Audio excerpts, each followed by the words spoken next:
Hello friend, જય શ્રી કૃષ્ણ. તમારું સ્વાગત છે મારી પરીસ કિચન યુટ્યુબ ચેનલમાં. તો આજે આપણે બનાવવાના છે એકદમ ટેસ્ટી મેગી રાઈસ. જો તમને સરળ અને ટેસ્ટી રેસીપી ગમતી હોય તો મારી ચેનલને સબસ્ક્રાઈબ કરો અને બેલ આઇકન જરૂર દબાવો, જેથી નવી રેસીપી તમને પહેલાં સૌથી મળે. તો મેં આ મેગી અને રાઈસનો નવો નાસ્તો બનાવી લીધો છે. તો મિત્રો, મેં 1.5 વાટકી જેટલા રાઈસ લઈ લીધા છે.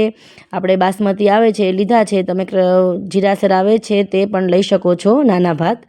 તો મેં એમાં 2 પીસ મેગીના નાખી દીધા છે અને આપણે રાઈસને ધોઈ લીધા છે. મિત્રો, આપણે 2 થી 3 પાણીથી આને વોશ કરી લેવાના છે. પછી એની સાથે જ આપણે મેગી અને રાઈસને મિક્સ કરીને જ આપણે બાફી લેવાનું છે, 2 મિક્સ કરીને. પછી આપણે એમાં અડધી ચમચી જેટલું મીઠું નાખીશું. મીઠું થોડુંક ઓછું નાખવાનું છે, કેમ કે મેગી મસાલામાં મીઠું આવે જ છે. એટલે કે તો આપણી મેગી રાઈસ છે તે ખારા થઈ જશે, તો આપણને ખાવાની મજા નહીં આવે.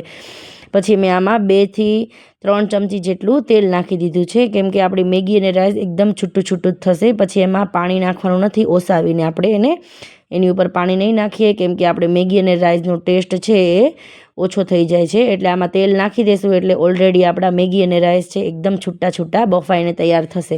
જો કેટલા સરસ એકદમ મસ્ત મેગી અને રાઈસ મસ્ત બફાય છે. અને આપણા મેગી રાઈસ બફાઈ ગયા છે અને આપણે એક ચાયણીમાં ઓસાવી નાખશું આને. હવે આપણે એક પેનમાં 4 થી 5 ટેબલ સ્પૂન આપણે તેલ મૂકવાનું છે, કેમ કે મારી વેજીટેબલની ક્વોન્ટિટી અને મેગી અને રાઈસની ક્વોન્ટિટી થોડી વધારે છે, એટલે મેં થોડું વધારે તેલ મૂકેલું છે. તમારે ક્વોન્ટિટી હોય એ પ્રમાણે તેલ મૂકવાનું છે. મેં 1 ચમચી આખું જીરું નાખેલું છે, અડધી ચમચી હિંગ નાખેલી છે, 1 ચમચી આપણે હળદર પાવડર નાખી દઈશું. તમારે હળદર પાવડર ન નાખવો હોય તો તમે સ્કીપ પણ કરી શકો છો.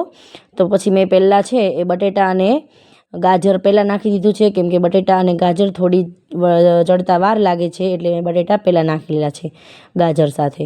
પછી આપણે આને 3 થી 4 મિનિટ માટે સંતળાવા દેવાનું છે. સંતળાઈ જાય થોડુંક પછી આપણે એમાં કોબી, કેપ્સિકમ અને ડુંગળી નાખી દઈશું.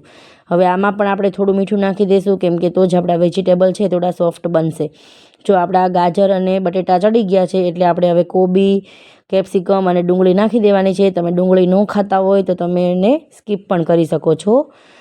તો તમે એકલા વેજીટેબલથી બનાવશો ડુંગળી વગર તો પણ આ મેગી રાઈસ છે બહુ સરસ બને છે, એકદમ ટેસ્ટી લાગે છે. તમે એક વખત જરૂર ટ્રાય કરજો મેગી રાઈસ ઘરે. બાળકોને બહુ મજા આવે છે. બાળકો વેજીટેબલ નથી ખાતા, તો તમે આવી રીતે એને વેજીટેબલ ખવડાવી શકો છો આવું બધું બનાવીને. અને તમે મેગી પણ એકલી ખાઈને કંટાળી ગયા હોય અને એકદમ પુલાવ ખાઈને પણ કંટાળી ગયા હોય તો આ મિક્સ કરીને તમે મેગી રાઈસ બનાવી શકો છો. આને 5 થી 6 મિનિટ માટે આપણે ચડવા દઈશું. ત્યાં સુધી આપણે મેગીનો મસાલો એક ડીશમાં કાઢી લેવાનો છે. તો મેં આ 3 પેકેટ મેગીનો મસાલો છે એ એક ડીશમાં કાઢી લીધો છે. મારે થોડી મેગી અને રાઈસ અને સબ્જીની ક્વોન્ટિટી થોડી વધારે હતી, એટલે મેં 3 પેકેટ મેગી મસાલાના લીધા છે. આ મસાલામાં મીઠું આવે જ છે ઓલરેડી થોડું, એટલે આપણે બધામાં ધ્યાન રાખવાનું છે મીઠું નાખવા માટે, નહીં તો આપણા મેગી રાઈસ છે તે ખારા થઈ જશે, તો ખાવાની મજા નહીં આવે. તો મેં આ લીલા ધાણા થોડા લઈ લીધા છે, 10 થી 20 ગ્રામ જેટલા ઝીણા સમારીને. જો આપણા એકદમ મસ્ત વેજીટેબલ ચડી ગયા છે. એકદમ વેજીટેબલને સોફ્ટ કરવાના નથી, થોડા આપણે એને અધકચરા રાખીશું.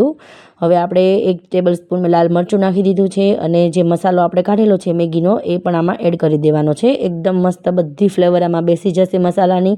મેં આમાં આદુ મરચાં અને લીલા મરચાંની પેસ્ટ નાખી નથી, કેમ કે બાળકોને ખાવાનું હતું, એટલે મેં લાલ મરચું થોડું નાખી દીધું છે અને મેગી મસાલો નાખી દીધો છે.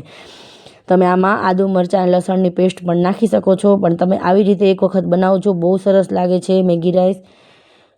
તો હવે જો મારા રાઈસ અને જે મેગી છે એ બધું મસ્ત એકદમ મસ્ત ઓસાવી નાખેલું હતું મેં, અને આ બધું મિક્સ કરી દીધું છે. મિત્રો, હજી તમને કહું છું કે તમે મેગી અને રાઈસમાં ઓસાવીને પાણી નાખતા નહીં ઉપર, કેમ કે આપણો ટેસ્ટ છે એ બધો જતો રહેશે મેગી અને રાઈસનો.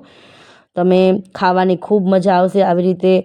ભલે થોડુંક અમથું મિક્સ થઈ જાય, આપણું છૂટું નહીં રહે, દેખાવામાં થોડું ઓલું લાગશે, પણ ખાવાનો ટેસ્ટ આવી જ રીતે આવશે. તમે આવી રીતે એક વખત મેગી રાઈસ જરૂર ટ્રાય કરજો. મિત્રો, તમને મારી રેસીપી કેવી લાગી એ કોમેન્ટ બોક્સમાં જરૂરથી જણાવજો, અને એકદમ મસ્ત પ્યારું કોમેન્ટ કરી દેજો કે તમને મારી રેસીપી કેવી લાગી અને ક્યાંથી જોઈ રહ્યા છો. જો આપણા મેગી રાઈસ એકદમ મસ્ત પરફેક્ટ રીતે તૈયાર થઈ ગયા છે. ચાલો મિત્રો, મેગી રાઈસ ખાવા. સબસ્ક્રાઈબ, લાઇક અને શેર જરૂરથી કરી દેજો. સબસ્ક્રાઈબ કરવાનું પ્લીઝ તમે નહીં ભૂલતા, તો અમને આવી જ રેસીપી લાવવા માટે પ્રેરણા મળે છે. તમારો ખૂબ